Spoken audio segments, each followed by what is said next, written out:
बिस्मिल्लाहिर्रहमानिर्रहीम। अस्सलामुअलैकुम dear students. इस वीडियो में हम first year physics chapter number 1 के न्यूमेरिकल प्रॉब्लम्स को सॉल्व करेंगे। स्टूडेंट्स, चैप्टर नंबर 1 की एक्सरसाइज के अंदर टोटल 8 न्यूमेरिकल्स हैं, जिनमें से न्यूमेरिकल नंबर 5 और न्यूमेरिकल नंबर 8, ये दो न्यूमेरिकल्स आपने एज अ लॉन्ग क्वेश्चन के तौर पर तैयार करने हैं, जबकि बाकी न्यूमेरिकल्स आपसे एज अ शॉर्ट क्वेश्चन के तौर पर पेपर में पूछे जाएंगे। तो आइए हम अपने पहले न्यूमेरिकल की स्टेटमेंट पढ़ते हैं और इसको सॉल्व करते हैं। तो न्यूमेरिकल प्रॉब्लम 1 की स्टेटमेंट में कहता है, astronomers usually measure astronomical distances in light year. Astronomers वो साइंसदान होते हैं जो हमारी स्पेस यूनिवर्स को स्टडी करते हैं। तो कहता है कि एस्ट्रोनॉमर्स डिस्टेंस को मेजर करने के लिए लाइट ईयर का यूनिट यूज़ करते हैं। इसके बाद वाला जो सेंटेंस है वो बहुत ही इंपॉर्टेंट है, जो कि एमसीक्यूज और शॉर्ट क्वेश्चन दोनों के अंदर पूछा जा सकता है। लाइट ईयर क्या होता है उसको डिफाइन कर रहा है। कहता है, 1 light year is the distance that light travels in 1 year. एक लाइट ईयर वो फासला है जो लाइट एक साल में कवर करती है, यानी कि रोशनी एक साल तक चले, जितना वो फासला कवर करेगी, जितना फासला वो तय करेगी, उसको हम 1 लाइट ईयर का नाम देते हैं। तो ये लाइट ईयर की डेफिनेशन है। स्टूडेंट्स, यहाँ से एक बहुत ही इम्पोर्टेंट एमसीक्यू भी बनता है, वो भी आपको समझा देता हूँ। एमसीक्यूज़ के अंदर वो आपसे पूछता है कि लाइट ईयर जो है इसका यूनिट क्या है। तो अक्सर बच्चे इसको गलत करते हैं। वो जब इस वर्ड को पढ़ते हैं लाइट ईयर, तो ईयर से वो बोलते हैं ईयर तो एक साल होता है और साल जो है ये टाइम है, तो लिहाजा वो इसका यूनिट सेकंड लगा देते हैं, क्योंकि अक्सर स्टूडेंट्स को पता है कि टाइम का यूनिट सेकंड होता है। तो आपने ये गलती नहीं करनी। देखिए, उसने लिखा हुआ है 1 light year is the distance, यानी लाइट ईयर फासला है। जो लाइट एक साल तक चले, तो जो फासला कवर करेगी उसको हम 1 लाइट ईयर बोलते हैं। तो यहाँ पे हम लिख लेते हैं यूनिट ऑफ लाइट ईयर, यानी जो लाइट ईयर है इसको उर्दू के अंदर नूरी साल कहते हैं। ठीक है, तो unit of light year is metre, क्योंकि लाइट ईयर फासला है जो रोशनी ने एक साल में तय करना है।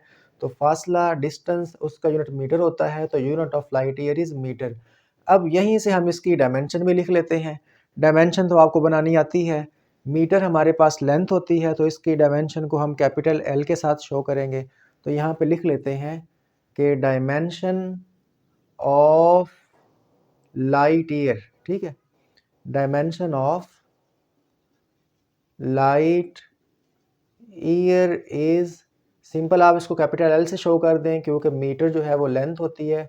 और आप जानते हैं जब भी हम डायमेंशन लिखते हैं तो उसको स्क्वायर ब्रैकेट के अंदर ही लिखा जाता है। स्क्वायर ब्रैकेट के बगैर डायमेंशन रॉन्ग हो जाती है। तो स्टूडेंट्स, यहाँ पर उसने हमें अभी सिर्फ इंफॉर्मेशन ही दी है और ये 3 पॉइंट आपने अच्छे से याद रखने हैं। लाइट ईयर की डेफिनेशन, ये जो दूसरा सेंटेंस है ये 1 लाइट ईयर की डेफिनेशन है। लाइट ईयर का यूनिट क्या होता है और इसकी डायमेंशन क्या होती है, ये आपको एमसीक्यूज़ के अंदर पूछी जा सकती है। अब इसके बाद वो हमसे पूछता है कि if speed of light is 3 × 10⁸ metre पर सेकंड। कहता है कि अगर लाइट की स्पीड इतनी हो, तो हम गिवन डाटा के अंदर लिख लेते हैं कि स्पीड ऑफ लाइट को हम c के साथ शो करते हैं और इसकी वैल्यू इसने हमें दी है 3 × 10⁸ मीटर पर सेकंड। लाइट की स्पीड के लिए हम v की बजाय स्पेसिफिक सिंबल c को इस्तेमाल करते हैं।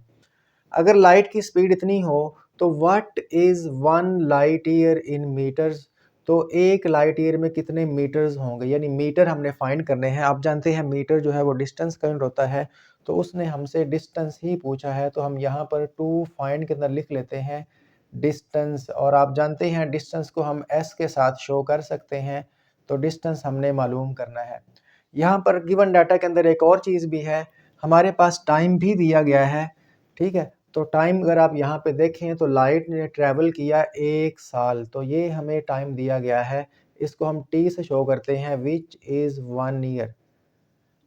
अब आप जानते हैं कि टाइम का SI यूनिट तो सेकंड होता है। जब भी हम टाइम की वैल्यू न्यूमेरिकल्स में पुट करते हैं तो उसको सेकंड के अंदर कन्वर्ट करके पुट करते हैं। तो लिहाजा अब हमें इस टाइम की वैल्यू को पहले सेकंड के अंदर कन्वर्ट करना पड़ेगा। तो आइए हम 1 ईयर को सेकंड में कन्वर्ट करते हैं। तो आप जानते हैं एक साल के अंदर 365 दिन होते हैं। तो 1 ईयर को मैंने लिख लिया is equal to 365 days.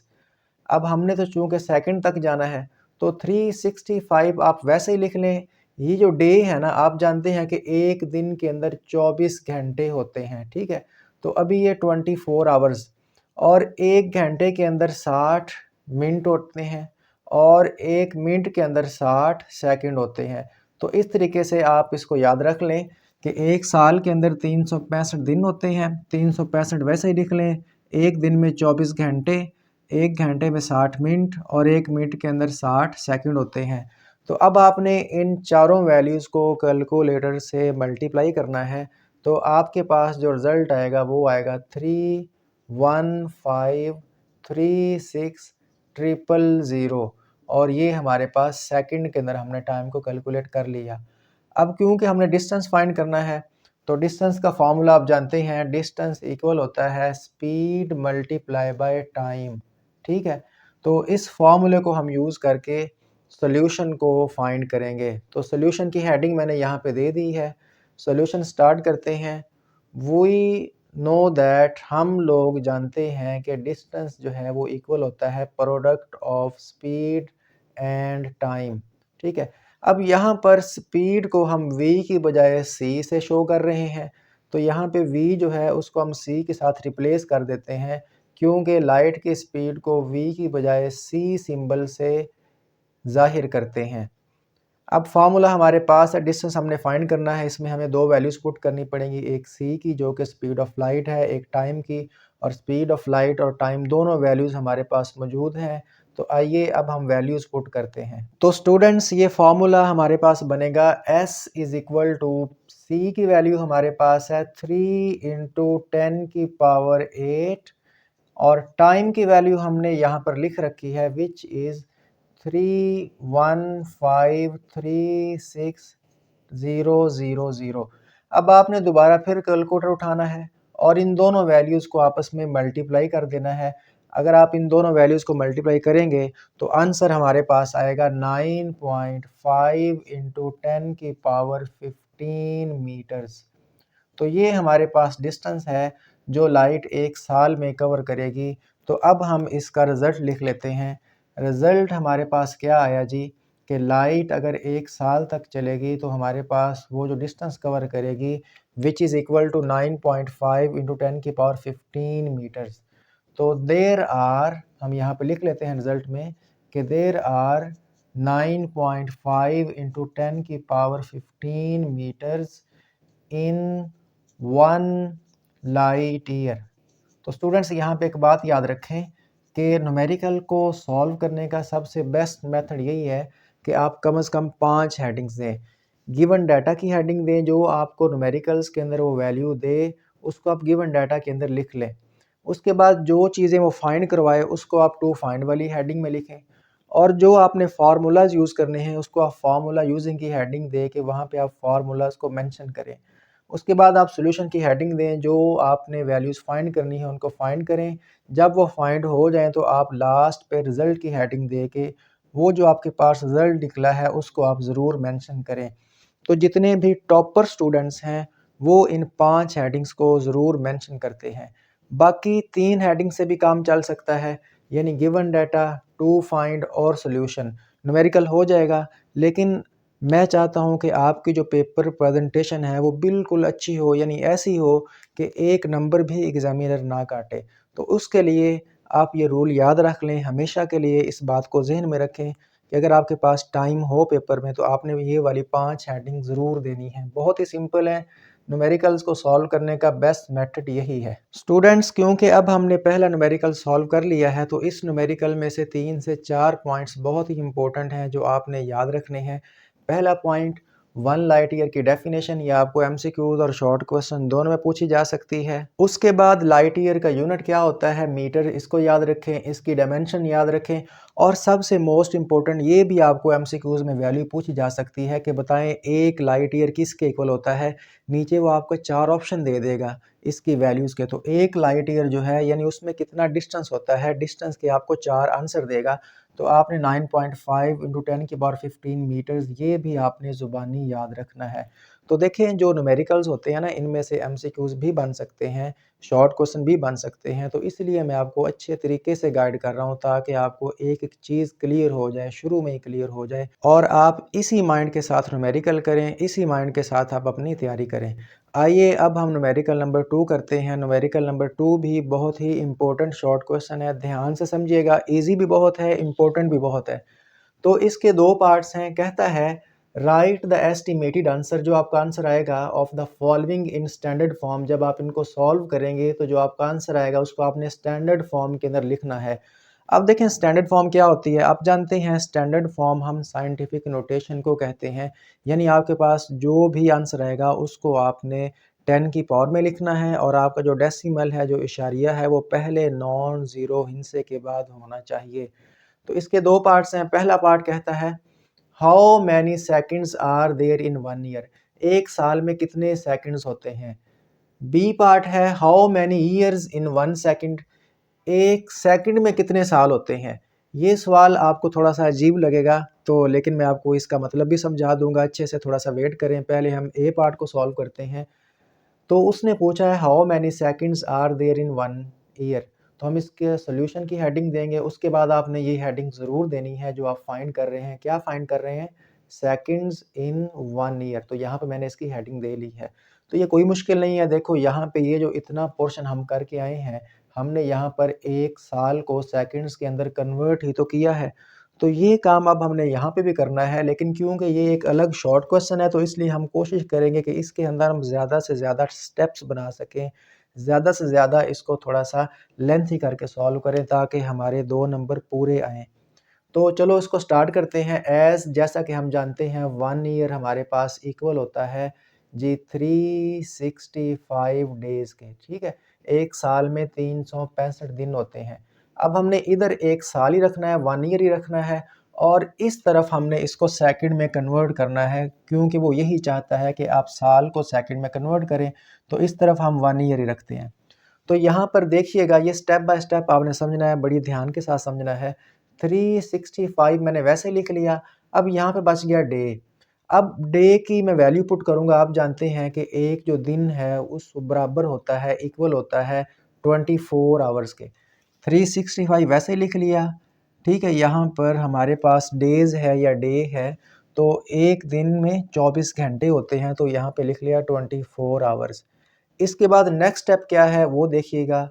1 year is equal to 365 multiply by 24। अब यहाँ पर ये जो आवर्स लिखा हुआ है यानी जिसको हम घंटा बोलते हैं, इसको हम इसकी वैल्यू पुट करेंगे। आप जानते हैं कि एक घंटे के अंदर 60 मिनट होते हैं।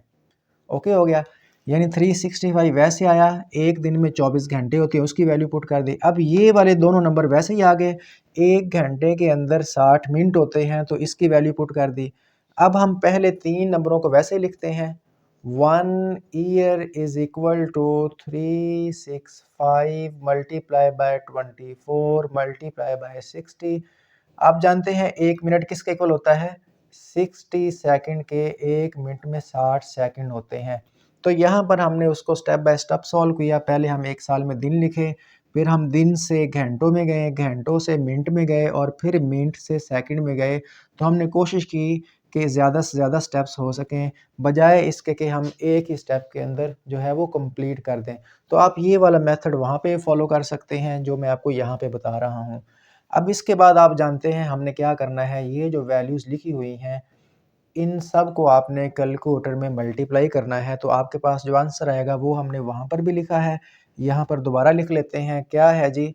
3153600 सेकंड। तो स्टूडेंट्स एक साल के अंदर 3,15,36,000 सेकंड्स होते हैं।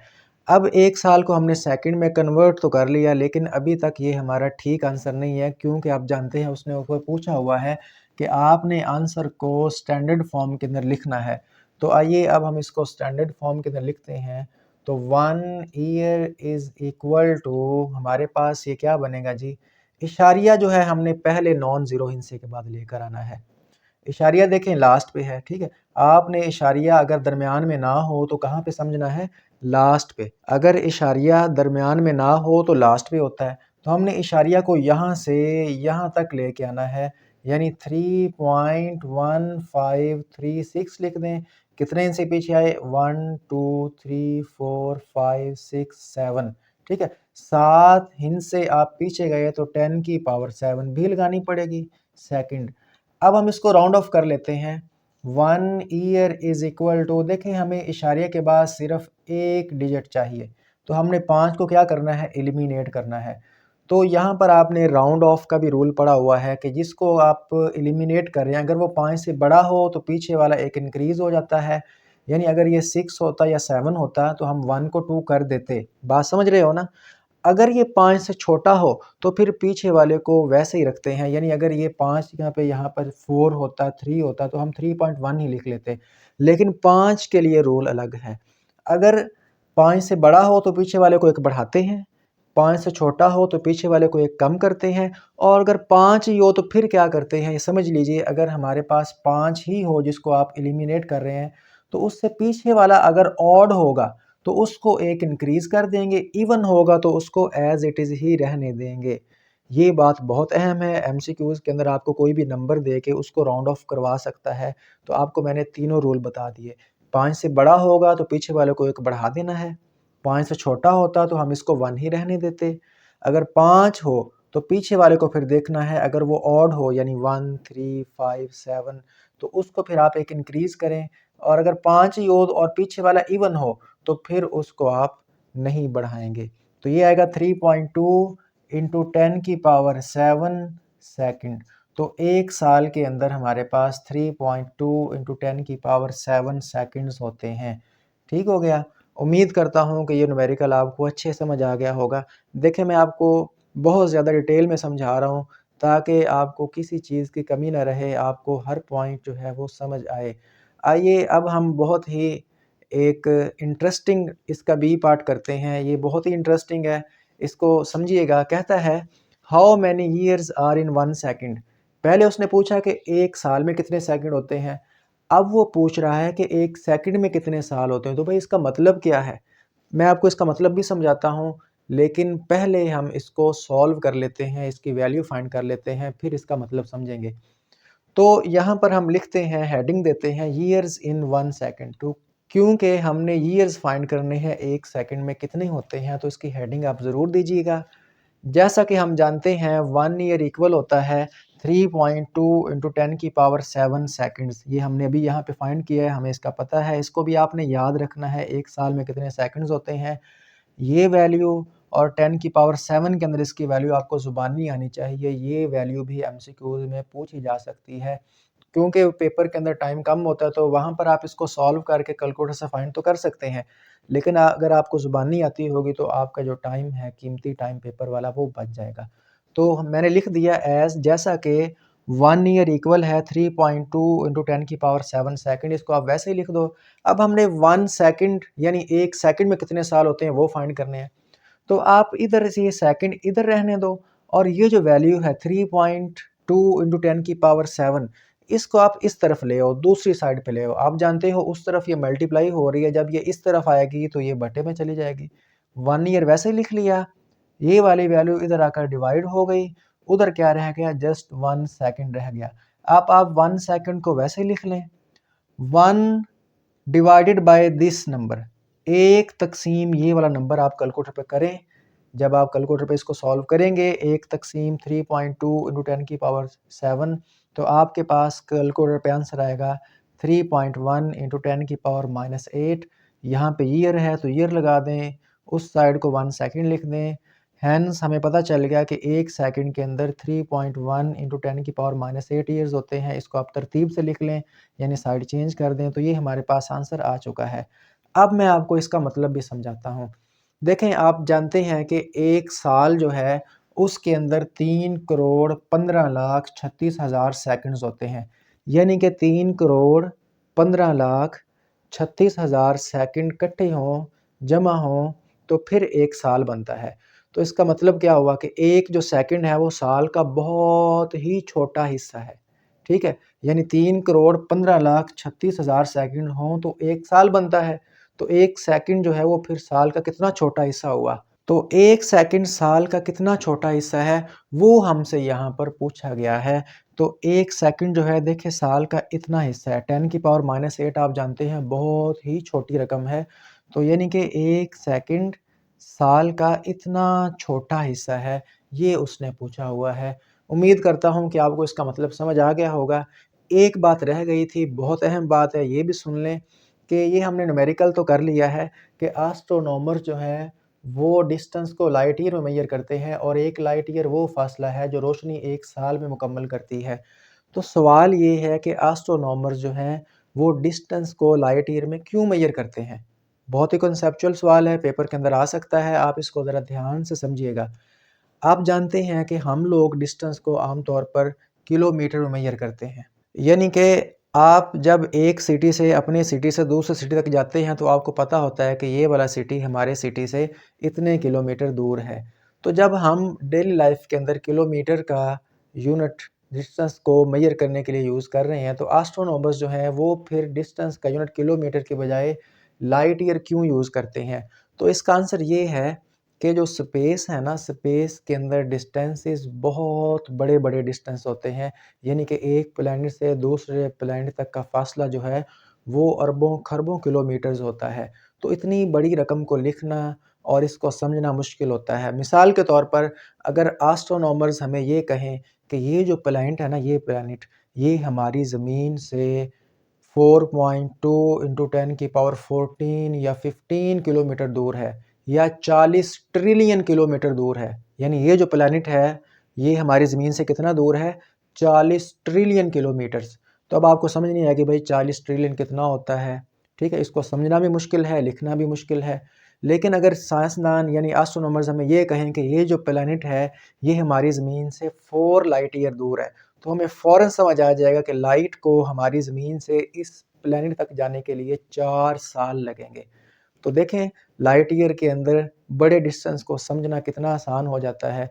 तो इसीलिए जो लाइट ईयर है वो डिस्टेंस का एक बहुत ह्यूज यूनिट है, बड़ा यूनिट है और साइंसदान यानी एस्ट्रोनॉमर्स इसको इसलिए इस्तेमाल करते हैं क्योंकि इसको समझना, अंडरस्टैंड करना और लिखना सारा आसान हो जाता है। तो मैं उम्मीद करता हूँ कि न्यूमेरिकल नंबर 1 और न्यूमेरिकल नंबर 2 के दोनों पार्ट्स आपको अच्छे से क्लियर हो गए होंगे। मेरा मकसद ये है कि न्यूमेरिकल्स का आपको कॉन्सेप्ट भी अच्छे से समझाया जाए। तो आइए अब हम अपने नेक्स्ट न्यूमेरिकल नंबर 3 को स्टार्ट करते हैं। तो स्टूडेंट्स हमारे पास न्यूमेरिकल प्रॉब्लम 3 की स्टेटमेंट है, कहता है the length and width of a rectangular plate are measured to be 18.3 centimeter and 14.60 centimeter respectively। यानी हमारे पास एक रेक्टेंगुलर प्लेट है, यानी रेक्टेंगल ऐसी शेप को कहते हैं जिसकी 4 साइडें हों। तो रेक्टेंगुलर प्लेट की लेंथ उसने हमें 18.3 सेंटीमीटर दी है और विड्थ हमारे पास है 14.60 सेंटीमीटर। तो आइए इन दोनों वैल्यूज़ को हम गिवन डाटा के अंदर लिख लेते हैं। तो गिवन डाटा के अंदर हम पहले नंबर पे लिखते हैं length of the plate which is 18.3 centimetre और लेंथ को आप जानते हैं हम स्मॉल एल से यहाँ पे शो करेंगे। उसके बाद हमारे पास है विड्थ ऑफ द प्लेट, उसको आप सिंपल स्मॉल w से शो कर लीजिए और इसकी वैल्यू हमारे पास है 14.60 सेंटीमीटर। देखें रिस्पेक्टिवली का मतलब ये होता है कि जिस चीज़ का ज़िक्र पहले आया है पहली वैल्यू उसकी है और जिस चीज़ का ज़िक्र बाद में आया है यानी विड्थ दूसरी वैल्यू उसकी है। तो इसलिए हमने लेंथ का ज़िक्र पहले आया है तो पहली वैल्यू उसकी लिख दी।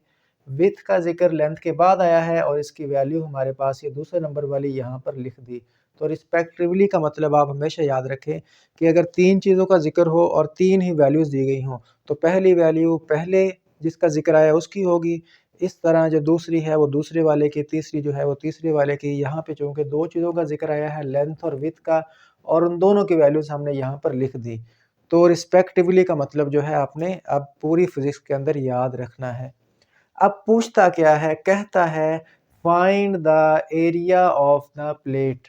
आपने फाइंड क्या करना है, एरिया ऑफ द प्लेट। इसको आप टू फाइंड वाले सेक्शन में लिख लें। एरिया को आप कैपिटल ए से शो कीजिए, विच इज़ फाइंड आउट हमने मालूम करना है। और आगे उसने एक बात और भी कही है, कहता है and state the answer to correct number of significant figures, यानी जो आंसर है उसमें जितने सिग्निफिकेंट आने चाहिए उतने ही आपने रखने हैं, यानी सिग्निफिकेंट फिगर्स की जो तादाद है वो करेक्ट भी रखनी है।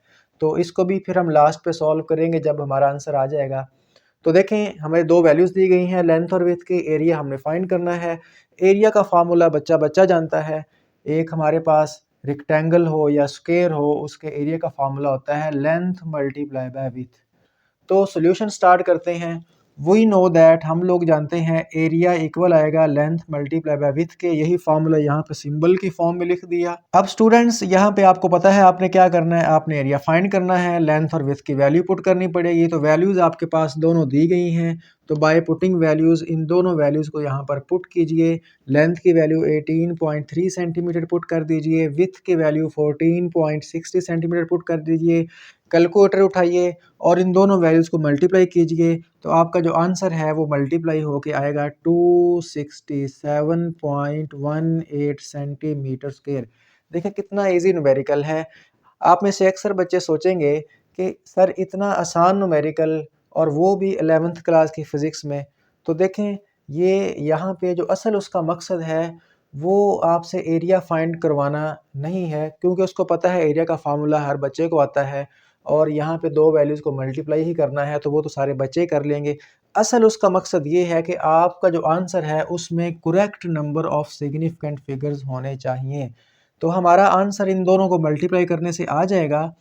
अब जब भी हम दो चीज़ों को मल्टीप्लाई करते हैं तो हमारे पास जो आंसर आता है उसमें कितने सिग्निफिकेंट फिगर्स होने चाहिए। ध्यान के साथ सुनिएगा, ये बात बहुत ही इंपॉर्टेंट है। तो जितने नंबर्स मल्टीप्लाई हो रहे हैं, यानी आप जानते हैं यहाँ पे तो सिर्फ दो नंबर मल्टीप्लाई हो रहे हैं, तो उन दोनों के अंदर पहले आप सिग्निफिकेंट फिगर्स काउंट कर लीजिए कि पहले नंबर पे कितने सिग्निफिकेंट फिगर्स हैं। तो आप जानते हैं 1 भी, 8 भी और 3 भी, तीनों नॉन ज़ीरो डिजिट्स हैं, तो इस वैल्यू के अंदर हमारे पास 3 सिग्निफिकेंट फिगर्स हुए। अगर आप यहाँ पे देखिए तो 1, 4 और 6 ये तीनों नॉन ज़ीरो हैं, ये सिग्निफिकेंट फिगर्स हैं। ज़ीरो अगर एंड पे आ जाए तो वो भी सिग्निफिकेंट होती है। तो इस वैल्यू के अंदर, इस नंबर के अंदर हमारे पास 4 सिग्निफिकेंट फिगर्स हैं। ज़ीरो अगर दरमियान में हो या लास्ट पे हो, इशारिया के बाद हो, तो सिग्निफिकेंट होती है। अगर बिल्कुल स्टार्ट में होती तो फिर उसको हम सिग्निफिकेंट काउंट नहीं करते। तो यानी कि पहले नंबर के अंदर 3 सिग्निफिकेंट फिगर्स हैं, दूसरे के अंदर 4 है। इस तरह अगर कोई और नंबर भी मल्टीप्लाई हो रहा था तो उसके भी हम सिग्निफिकेंट नंबर्स काउंट कर लीजिए। अब जो आंसर है उसके अंदर उतने सिग्निफिकेंट फिगर्स होने चाहिए जितने जो नंबर्स मल्टीप्लाई हो रहे हैं उनमें से जिसके पास सबसे कम सिग्निफिकेंट फिगर्स हैं। समझ आइए आपको, यानी जो नंबर्स मल्टीप्लाई हो रहे हैं उनमें से जिसके पास सबसे कम सिग्निफिकेंट फिगर्स हैं, आंसर में उतने सिग्निफिकेंट फिगर होने चाहिए।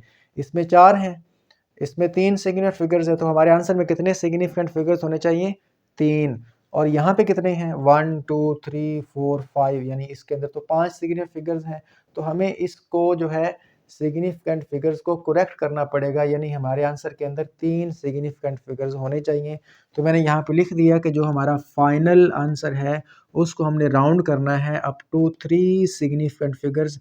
3 सिग्निफिकेंट फिगर्स तक क्यों राउंड ऑफ करना है मैं आपको अच्छी तरीके से रीज़न समझा चुका हूँ। तो एरिया हमारे पास क्या आएगा, हमने जस्ट 3 सिग्निफिकेंट फिगर्स रखने हैं, 1 2 3, सिर्फ ये रखने हैं। अब आप जानते हैं इसको हमने एलिमिनेट करना है। अभी मैं आपको राउंड ऑफ के तीनों रूल्स, अभी जो दूसरा न्यूमेरिकल है उसमें समझा के आया हूँ।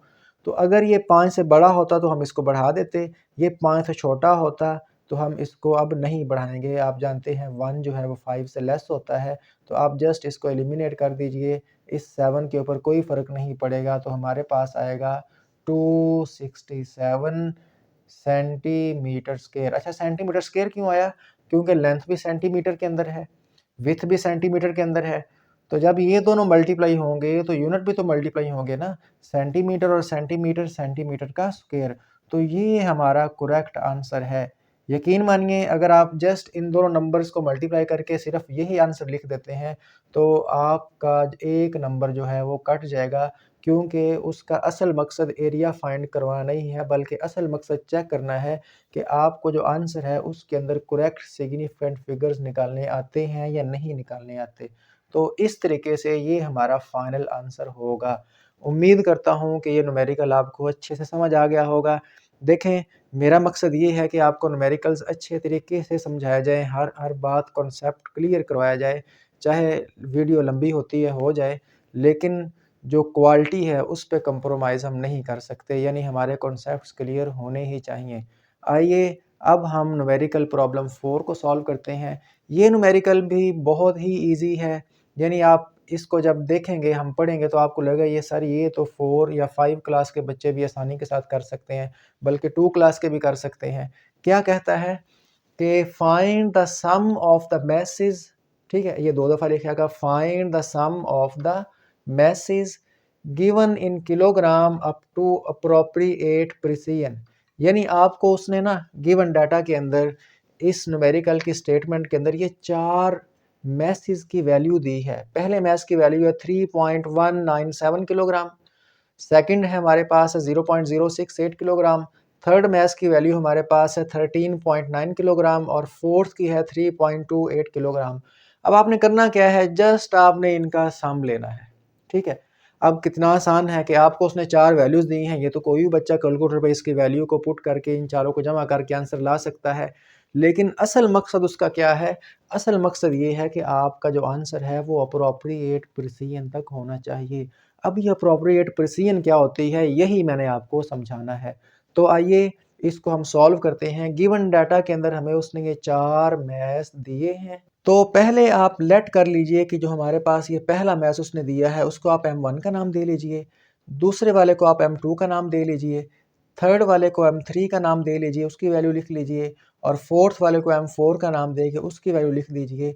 ये सारे किलोग्राम में हैं, क्योंकि उसने ये स्टेटमेंट के अंदर खुद बताया हुआ है कि ये मैसेज जो है ये किलोग्राम के अंदर है। अब हमने फाइंड क्या करना है, सम ऑफ मैसेज, यानी हमने जो टोटल मैस है उसको हम सिंपल m से शो करते हैं, वो हमने फाइंड करना है। अब इसका सोल्यूशन देखिएगा, टोटल मैस क्या होगा, m1 plus m2 plus m3 plus m4, ये 4 मैस उसने दिए हैं, इनका सम लेना है तो इन चारों को आप प्लस कर दें। टोटल मैस को आप स्मॉल m से शो कर लीजिए, is equal to m1 m2 m3 m4, इन चारों की वैल्यू पुट कीजिए, यहाँ पे लिखी हुई है, उसने स्टेटमेंट के अंदर दी हुई है, दरमियान में आप प्लस का निशान लगाते जाएं। इसके बाद आप कैलकुलेटर उठाएं, इन चारों वैल्यूज़ को आप प्लस करेंगे तो आपके पास आंसर आएगा 20.445 किलोग्राम। अब ये आंसर तो आ गया, ठीक है, आपने सिंपल जमा करने थे, ऐड करने थे, प्लस करने थे, वो आपने कर दिए। अब उसका असल मकसद ये नहीं है कि आप जस्ट उसको ये 4 नंबर कैलकुलेटर से जमा करके दे दें, ये तो कोई भी कर सकता है। असल मकसद क्या है कि आपका जो आंसर है वो अप्रोप्रिएट प्रिसीजन तक होना चाहिए। तो अब अप्रोप्रिएट प्रिसीजन क्या होती है, देखें रूल क्या है, जब हम चीज़ों को मल्टीप्लाई करते हैं या डिवाइड करते हैं तो जिस नंबर के पास सबसे कम सिग्निफिकेंट फिगर्स होते हैं हम आंसर में उतने सिग्निफिकेंट फिगर्स रखते हैं। ये रूल कब लगता है, जब दो चीज़ें मल्टीप्लाई हो रही हों या डिवाइड हो रही हों, तो फिर हम सिग्निफिकेंट फिगर्स को काउंट करके सबसे कम जो सिग्निफिकेंट फिगर्स होते हैं उनको आंसर में लिखते हैं। लेकिन जब चीज़ें ऐड हो रही हों या सब्ट्रैक्ट हो रही हों, यानी कि ऐड जमा हो रही हों, सब्ट्रैक्ट यानी कि माइनस हो रही हों, तो फिर रूल बदल जाता है। फिर रूल क्या होता है, ज़हन नशीन कीजिएगा, बड़ी ही ध्यान के साथ समझिएगा। फिर हम रूल ये लगाते हैं कि जितनी चीज़ें प्लस हो रही हैं उनमें जो इशारिया के बाद हिंसे हैं, नंबर्स हैं, उनको काउंट करते हैं। तो पहले काउंट करते हैं, देखते हैं। पहली जो रकम है इसमें इशारे के बाद आप देख रहे हैं 3 हमारे पास जो नंबर हैं। दूसरी जो रकम है इसमें भी इशारे के बाद 1 2 3 नंबर हैं, मैं लिख देता हूँ, इसमें भी इशारे के बाद 3 नंबर हैं, इसमें भी इशारे के बाद 3 नंबर हैं। ये आपने नहीं लिखना, ये जस्ट मैं आपको समझाने के लिए लिख रहा हूँ। देखिए इसमें इशारे के बाद जस्ट एक डिजिट है, एक नंबर है, और इसमें इशारे के बाद कितने हैं, 2 हैं। तो जब चीज़ें प्लस या माइनस हो रही हैं तो फिर रूल ये है कि जितनी चीज़ें प्लस हो रही हैं या माइनस हो रही हैं उन नंबर्स के अंदर जिसमें इशारे के बाद सबसे कम हिस्से हैं आंसर के अंदर भी उतने ही होने चाहिए। बात समझ आई? जब चीज़ें मल्टीप्लाई या डिवाइड हो रही हों तो फिर जिस नंबर के पास सबसे कम सिग्निफिकेंट फिगर्स होंगे उतने ही आंसर के अंदर सिग्निफिकेंट फिगर्स आएंगे। लेकिन जब चीज़ें ऐड हो रही हों, सब्ट्रैक्ट हो रही हों, तब हम जो है वो डेसिमल के बाद, इशारे के बाद जो नंबर्स हैं उनको काउंट करते हैं।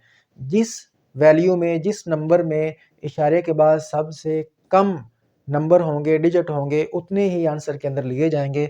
इसमें इशारे के बाद 3 है, इसमें भी इशारे के बाद 3 है, इसमें 1 है, इसमें 2 है, तो सबसे कम किस में है? इसमें। इशारे के बाद 1 हिस्सा है, तो हमारे आंसर के अंदर भी डेसिमल यानी इशारे के बाद 1 डिजिट ही होना चाहिए। ये रूल आपने बड़ी अच्छे से याद रखने हैं, मैंने आपको डिटेल में समझा दिए हैं, एमसीक्यूज़ के अंदर पूछे जा सकते हैं, याद रखना, ध्यान रखना। तो मैंने यहाँ पर रीज़न लिख दी है, क्या रीज़न है? As mass of least precision is this. क्यों है? समझा दिया। As it has 1 decimal place, क्योंकि इसमें डेसिमल के बाद जस्ट एक नंबर है, एक हिस्सा है। तो हेंस अब हमारा जो आंसर है वो देखें, उसमें इशारे के बाद 3 हिस्से हैं, 4 4 5, तो हमें कितने चाहिए? 1 चाहिए। 20 पॉइंट, अब देखो हम इसको एलिमिनेट कर रहे हैं, ठीक है, तो ये 5 से छोटा है तो पीछे वाले को कुछ नहीं कहेगा, तो 20.4 जो है ये हमारे पास टोटल मास आ जाएगा और इसका यूनिट क्या होगा? किलोग्राम। तो आपने देखा कि ये दोनों न्यूमेरिकल जो हैं ये बिल्कुल ही बेसिक से हैं, यानी ये 11th क्लास के न्यूमेरिकल लगते नहीं है। जस्ट आपने एरिया फाइंड करना है, उसने 2 वैल्यूज़ दी हैं, मल्टीप्लाई करें एरिया आ जाएगा, 4 नंबर दिए हैं, इनको ऐड करें आंसर आ जाएगा। लेकिन उसका मकसद क्या है कि जो आंसर है वो आपको करेक्ट निकालना आता है या नहीं, यानी आप जब चीज़ें मल्टीप्लाई हो रही हों तो फिर आंसर को किस तरह लिखना है, जब चीज़ें ऐड हो रही हों फिर करेक्ट आंसर किस तरह लिखना है, ये रूल्स आपको आते हैं या नहीं, ये वो समझना चाहता है, ये वो लिखवाना चाहता है। तो मैं उम्मीद करता हूँ कि ये दोनों न्यूमेरिकल्स आपको बहुत ही अच्छे समझ आ गए होंगे। आइए अब हम नेक्स्ट न्यूमेरिकल को स्टार्ट करते हैं। तो स्टूडेंट्स अब हम न्यूमेरिकल प्रॉब्लम 5 को सॉल्व करेंगे। मैं आपको इस वीडियो के स्टार्ट के अंदर बता चुका हूँ कि इस चैप्टर नंबर 1 की एक्सरसाइज में से जस्ट 2 न्यूमेरिकल्स लॉन्ग क्वेश्चन के लिए इम्पोर्टेंट हैं। एक न्यूमेरिकल नंबर 5 जो अभी हम करने लगे हैं और दूसरा न्यूमेरिकल नंबर 8। ये दोनों लॉन्ग क्वेश्चंस के लिए इम्पोर्टेंट हैं और इन दोनों में से जो ज़्यादा अहम है वो हमारे पास न्यूमेरिकल नंबर 5 है। तो इसको आपने ध्यान के साथ समझना है। कोशिश करें कि आपके पास कैलकुलेटर भी हो ताकि आप साथ-साथ इसकी कैलकुलेशन खुद भी करना सीखें। और एक और बात याद रखें, न्यूमेरिकल्स आप जानते हैं कि जब तक आप खुद हाथ से सॉल्व नहीं करेंगे तब तक नहीं होंगे। तो जो भी मैं आपको न्यूमेरिकल्स सॉल्व करवा रहा हूँ, या तो आप इनके साथ-साथ नोट्स बनाते जाएँ या फिर आप लोग इनका स्क्रीनशॉट ले लें ताकि आप बाद में उसके नोट्स बना सकें। क्योंकि इस तरह के न्यूमेरिकल्स आपको कोई और नहीं करवाने वाला और किसी हैंडबुक से भी आपको इतने अच्छे पेपर प्रेजेंटेशन के स्टाइल के साथ न्यूमेरिकल नहीं मिलेंगे। तो चीज़ें अगर नोट हो जाएँ तो फिर बार-बार आपको वीडियो देखने की ज़रूरत नहीं पड़ेगी, जो आपने नोट किया हुआ है आप उसी को देखेंगे और आप जो है रिवीजन कर लेंगे। तो आइए अब हम इस न्यूमेरिकल की स्टेटमेंट पढ़ते हैं। ध्यान के साथ समझिएगा, इम्पोर्टेंट लॉन्ग क्वेश्चन है, दोबारा फिर बता रहा हूँ। कहता है the diameter and length of a metal cylinder, यानी डायामीटर और लेंथ जो है वो मेटल सिलेंडर की are measured with the help of vernier caliper. हमने वर्नियर कैलिपर की मदद से इन दोनों चीज़ों को मेजर किया। ऑफ लीस्ट काउंट 0.01 सेंटीमीटर, और ये जो वर्नियर कैलिपर है इसकी लीस्ट काउंट की वैल्यू आपको ज़बानी भी आती है, उसने यहाँ पे बता भी दी है 0.01 सेंटीमीटर। तो हम गिवन डाटा के अंदर इसको लिख लेते हैं, least count of vernier calipers. अब लीस्ट काउंट को अब्सोल्यूट अनसर्टेनिटी भी कहते हैं। बहुत ही अहम पॉइंट है, एमसीक्यूज़ के अंदर आ भी का कि अब्सोल्यूट अनसर्टेनिटी जो है वो लीस्ट काउंट ही होती है। कि आपको ये एमसीक्यू आ सकता है, least count is equal to absolute uncertainty, percentage uncertainty, इस तरीके से 4 ऑप्शन दे देगा। तो अब्सोल्यूट अनसर्टेनिटी को ही लीस्ट काउंट कहते हैं, या लीस्ट काउंट को अब्सोल्यूट अनसर्टेनिटी भी कहते हैं। इसको याद रखिएगा। लीस्ट काउंट हमें कितनी दी गई है? 0.01 सेंटीमीटर। अब लीस्ट काउंट को चाहे आप L.C से शो कर लें यानी लीस्ट काउंट, या फिर आपको एब्सोल्यूट अनसर्टेनिटी यानी A.U से इसको शो कर लें। मैंने इसको एब्सोल्यूट अनसर्टेनिटी से शो कर लिया क्योंकि लीस्ट काउंट को हम एब्सोल्यूट अनसर्टेनिटी भी कहते हैं। आगे कहता है R 1.22 centimetre and 5.35 centimetre respectively. अब ये क्या चीज़ें हैं, तो मैं आपको बता चुका हूँ कि रिस्पेक्टिवली का मतलब क्या होता है कि जिस चीज़ का जिक्र पहले हुआ है पहली वैल्यू उसकी है, जिस चीज़ का जिक्र बाद में हुआ है दूसरी वैल्यू उसकी है। ठीक है, ये तो लीस्ट काउंट की वैल्यू हो गई। तो डायामीटर और लेंथ जो है उनकी वैल्यू ये दी गई हैं। तो डायामीटर की वैल्यू हमारे पास क्या है 1.22 सेंटीमीटर। तो हम लिख लेते हैं diameter of a metal cylinder, D से शो करेंगे 1.22 सेंटीमीटर। और length of a metal cylinder यहाँ पे मैंने लिख लिया, इसको एल से शो करें, इसकी वैल्यू हमारे पास है 5.35 सेंटीमीटर। अभी देखिए हमने पहला सेंटेंस पूरा पढ़ा है, पहला सेंटेंस यहाँ से लेकर यहाँ तक है। इसके अंदर हमें 3 वैल्यूज़ दी गई हैं। लीस्ट काउंट की वैल्यू या एब्सोल्यूट अनसर्टेनिटी की वैल्यू हमें दी गई है, इसको हमने लिख लिया। ये वाली वैल्यू 1.22 सेंटीमीटर डायमीटर की वैल्यू है, इसको लिख लिया। 5.35 सेंटीमीटर हमारे पास लेंथ की वैल्यू है, इसको यहाँ पर लिख लिया। अब इसके बाद पूछता क्या है, calculate its volume and uncertainty in it. आप लोगों ने कैलकुलेट करना है वॉल्यूम और उसकी जो वॉल्यूम की अनसर्टेनिटी निकलेगी वो भी आपने फाइंड करनी है। तो हम लिख लेते हैं टू फाइंड के अंदर कि हमने जो ये सिलेंडर है इसका वॉल्यूम फाइंड करना है, यानी वॉल्यूम ऑफ सिलेंडर, इसको कैपिटल वी से शो करेंगे, फाइंड करना है। और ब्रैकेट में लिख दिया विद अनसर्टेनिटी, यानी वॉल्यूम जो है उसकी अनसर्टेनिटी भी कैलकुलेट करनी है। फॉर्मूला ज़हन नशीन कर लीजिए क्योंकि फार्मूले के बगैर न्यूमेरिकल सॉल्व नहीं होते, तो फार्मूले आपको याद होना ज़रूरी है। वॉल्यूम का फार्मूला हमारे पास होता है पाई डी स्केयर एल ओवर 4। कोई भी आपके पास सिलेंडर हो तो उसके वॉल्यूम का बेसिक फार्मूला होता है V is equal to pi r square l. ठीक है, अब आप जानते हैं कि जो रेडियस है वो डायामीटर का हाफ होता है। तो अगर मैं r की बजाय d ओवर 2 पुट कर दूं तो r का स्केयर यानी d स्केयर ओवर 4 हो जाएगा। तो pi D square 4 D square over 4 into L. तो ये वॉल्यूम का फार्मूला है, आपने इसी को लगाना है। इसको लगाएंगे तो आपका जो है कि वॉल्यूम तो कैलकुलेट हो जाएगा लेकिन अनसर्टेनिटी के अंदर गलती आ जाएगी। तो लिहाजा आपने ये वाला फार्मूला लगाना है। इसके बाद परसेंटेज अनसर्टेनिटी का फार्मूला होता है is equal to percentage uncertainty is equal to absolute uncertainty over reading multiply by 100। तो ये दो फार्मूलाज जो हैं ये आपको आने चाहिए, तो ये न्यूमेरिकल इजीली सॉल्व हो जाएगा।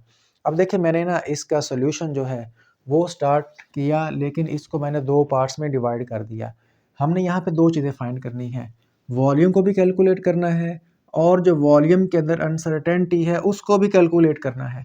तो मैंने यहाँ पे दो हेडिंग्स दे ली हैं, कैलकुलेशन फॉर वॉल्यूम यानी वॉल्यूम को हम सेपरेट कैलकुलेट करेंगे, इससे आसानी हो जाएगी, और calculation for uncertainty in volume, और जो अनसर्टेनिटी इन वॉल्यूम उसने यहाँ पे पूछी हुई है उसको हम सेपरेट कैलकुलेट करेंगे ताकि ये न्यूमेरिकल हमारे लिए आसान हो जाए। आइए पहले हम वॉल्यूम की वैल्यू कैलकुलेट करते हैं। तो लिखते हैं वी नो दैट, हम लोग जानते हैं जी, हम लोग क्या जानते हैं, वॉल्यूम का फार्मूला हम जानते हैं, यहाँ पे लिखा हुआ है वॉल्यूम ही तो हमने कैलकुलेट करना है।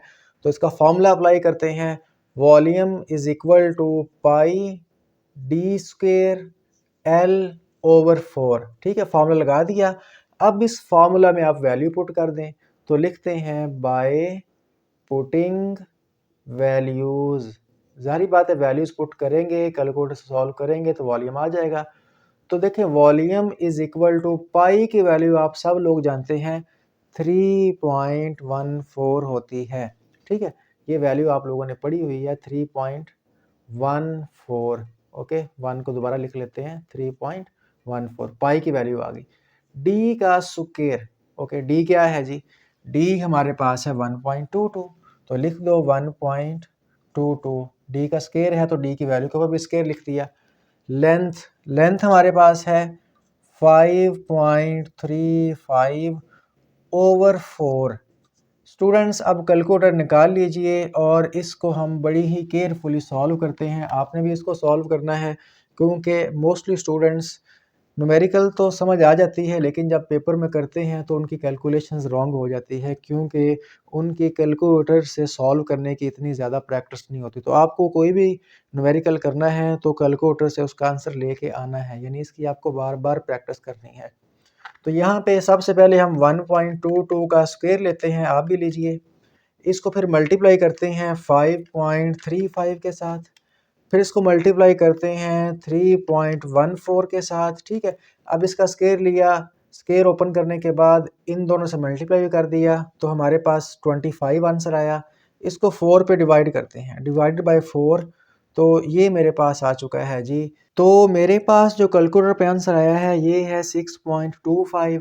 तो मैं इस तरह करता हूँ, इशारे के बाद एक इंच ही ले लेता हूँ, चूँकि ये 5 है तो पीछे वाला इवन है तो इसको हम नहीं छेड़ेंगे। तो 6.25 और वॉल्यूम जो है वो आएगा सेंटीमीटर क्यूब, क्योंकि हमने सेंटीमीटर में ही वैल्यूज़ पुट की हैं और वॉल्यूम जो है उसके ऊपर क्यूब आता है।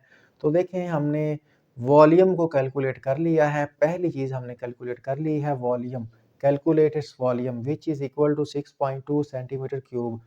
वॉल्यूम की रीडिंग तो आ गई, लेकिन अब हमने क्या करना है, calculation for uncertainty in volume, यानी वॉल्यूम के अंदर जो अनसर्टेनिटी है उसको कैलकुलेट करना है। ये आपने बड़ी ध्यान के साथ समझना है, क्योंकि मोस्टली स्टूडेंट्स को क्लास के अंदर ये न्यूमेरिकल समझ नहीं आता। तो जी calculation for uncertainty in volume कैसे कैलकुलेट करेंगे? सबसे पहले हम परसेंटेज अनसर्टेनिटी इन वॉल्यूम को कैलकुलेट करेंगे। परसेंटेज अनसर्टेनिटी, ठीक है, इन वॉल्यूम। अब परसेंटेज आप जानते हैं, अगर हमने वॉल्यूम में पर अनसर्टेनिटी फाइंड करनी है तो वॉल्यूम का फार्मूला आपके सामने लिखा हुआ है। वॉल्यूम के फार्मूले में दो चीज़ें हैं, डायामीटर और लेंथ। तो हम क्या करते हैं, डायामीटर और लेंथ की जो अनसर्टेनिटी है परसेंटेज वाली, उसको फिर हम ऐड करेंगे। वॉल्यूम में अनसर्टेनिटी इक्वल होगी, वॉल्यूम के फार्मूले में हमारे पास डायामीटर और लेंथ आ रहा है। तो परसेंटेज अनसर्टेनिटी इन डायामीटर, ठीक है, मैंने परसेंटेज अनसर्टेनिटी को पी डॉट यू से लिख दिया, P percentage you uncertainty, plus percentage uncertainty in length, ठीक है। वॉल्यूम का फार्मूला पाई डी स्केयर एल ओवर 4। तो वॉल्यूम में अनसर्टेनिटी इक्वल होगी डायमीटर की अनसर्टेनिटी प्लस लेंथ की। आप जानते हैं कि हम अनसर्टेनिटीज को ऐड कर देते हैं, लेकिन यहाँ पे एक बात और भी है कि डायमीटर की पावर 2 है। तो आप जानते हैं कि जो 2 है डायमीटर की पावर, वो इसकी अनसर्टेनिटी के स्टार्ट के अंदर आ जाएगी।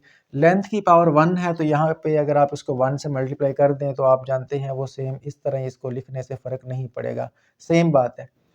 अब इसको मैं लिख लेता हूँ परसेंटेज अनसर्टेनिटी इन वॉल्यूम, ठीक है, शॉर्ट फॉर्म में लिख लिया, परसेंटेज अनसर्टेनिटी को पी यू लिख लिया, इज इक्वल टू 2। अब यहाँ पे जो डायमीटर की परसेंटेज अनसर्टेनिटी है उसका फार्मूला लगाएं। देखिए परसेंटेज अनसर्टेनिटी का फार्मूला यहाँ पे लिखा हुआ है। परसेंटेज अनसर्टेनिटी क्या होती है, absolute uncertainty over reading multiply by 100, okay हो गया, प्लस ये भी परसेंटेज अनसर्टेनिटी है लेकिन लेंथ की है, तो क्या होगा, परसेंटेज अनसर्टेनिटी का फार्मूला देख लीजिए, एब्सोल्यूट अनसर्टेनिटी इन ओवर रीडिंग हमारे पास। अब यहाँ पे रीडिंग हम डायमीटर की लिखेंगे, यहाँ पे रीडिंग किसकी लिखेंगे, लेंथ की लिखेंगे, और मल्टीप्लाई बाय 100। हमने क्या किया, परसेंटेज अनसर्टेनिटी डायमीटर के फार्मूला लगा दिया, लेंथ का भी लगा दिया। इस परसेंटेज अनसर्टेनिटी इन वॉल्यूम का फार्मूला फिर हम लास्ट पे लगाएंगे, पहले हम इसको सॉल्व करते हैं। तो percentage uncertainty in volume is equal to 2। अब यहाँ पे वैल्यू पुट करें, देखें जो एब्सोल्यूट अनसर्टेनिटी है उसकी वैल्यू हमारे पास क्या है, 0.01। तो यहाँ पे पुट कर दें 0.01 ओवर रीडिंग, रीडिंग किसकी लेनी है, डायमीटर की। तो डायमीटर की रीडिंग हमारे पास क्या है, 1.22। तो यहाँ पे लिख दें 1.22 मल्टीप्लाई बाय 100, ठीक है, प्लस एब्सोल्यूट अनसर्टेनिटी हमारे पास सेम है डायमीटर और लेंथ दोनों के लिए, 0.01 ओवर रीडिंग। अब रीडिंग हमने यहाँ पे लेंथ की लिखनी है, तो लेंथ की रीडिंग हमारे पास क्या है, 5.35 मल्टीप्लाई बाय 100। चलिए दोबारा फिर कैलकुलेटर से इसको सॉल्व करते हैं। Percentage uncertainty in volume is equal to 2 into, इसको हमने सॉल्व करना है। 100 को 0.01 से मल्टीप्लाई करेंगे तो आप जानते हैं 1 आएगा, और इसको फिर डिवाइड करते हैं 1.22 पे, तो ये हमारे पास है जी 0.8, ठीक हो गया। आप इस ब्रैकेट को कैलकुलेटर सॉल्व कीजिए, 0.8 आएगा, प्लस 100 को 0.01 से दोबारा मल्टीप्लाई करें तो 1 आएगा, और इसको डिवाइड करेंगे 5.35 से, तो ये हमारे पास आएगा जी 0.2। अब इससे नेक्स्ट स्टेप के अंदर इसको मज़ीद सॉल्व करते हैं। तो ये हमारे पास आएगा जी percentage uncertainty in volume is equal to, आप 0.8 को मल्टीप्लाई कर दें 2 के साथ, ये आएगा 1.6 प्लस 0.2 कर दीजिए, तो परसेंटेज अनसर्टेनिटी इन वॉल्यूम हमारे पास आ गई 1.8, ठीक है 6 और ये 2 इशारिया के बाद 6 है, इधर इशारे के बाद 2 है, तो इशारे के बाद वाले जमा कर दें 6 और 2 8, इशारे से पहले 1 और ये 0 1 प्लस 0 1, तो ये हमारे पास परसेंटेज अनसर्टेनिटी इन वॉल्यूम आ गई है। लेकिन यहाँ पर आप देखिएगा कि हमने जो अनसर्टेनिटी वॉल्यूम में फाइंड करनी है वो परसेंटेज वाली नहीं करनी, वो हमने एब्सोल्यूट वाली फाइंड करनी है। तो इसको मैं एक दफ़ा यहाँ पे ऊपर दोबारा लिख लेता हूँ, यानी हमारे पास रिजल्ट क्या आया, परसेंटेज अनसर्टेनिटी इन वॉल्यूम हमारे पास आई है 1.8। अब आप यहाँ पे परसेंटेज अनसर्टेनिटी का फॉर्मूला लगाएं। परसेंटेज अनसर्टेनिटी का फॉर्मूला वो लिखा हुआ है, absolute uncertainty over reading multiply by 100। तो परसेंटेज अनसर्टेनिटी है ना, इसका फॉर्मूला क्या होगा, absolute uncertainty over reading multiply by 100 is equal to 1.8। अब ये हमने वॉल्यूम के लिए फॉर्मूला लगा दिया, क्योंकि हमने वॉल्यूम की परसेंटेज अनसर्टेनिटी नहीं हमें चाहिए आंसर में, हमें वॉल्यूम की एब्सोल्यूट अनसर्टेनिटी चाहिए। तो आप एब्सोल्यूट अनसर्टेनिटी को इधर रख लें, ठीक है, क्योंकि हमने absolute uncertainty in volume calculate करनी है, ठीक है।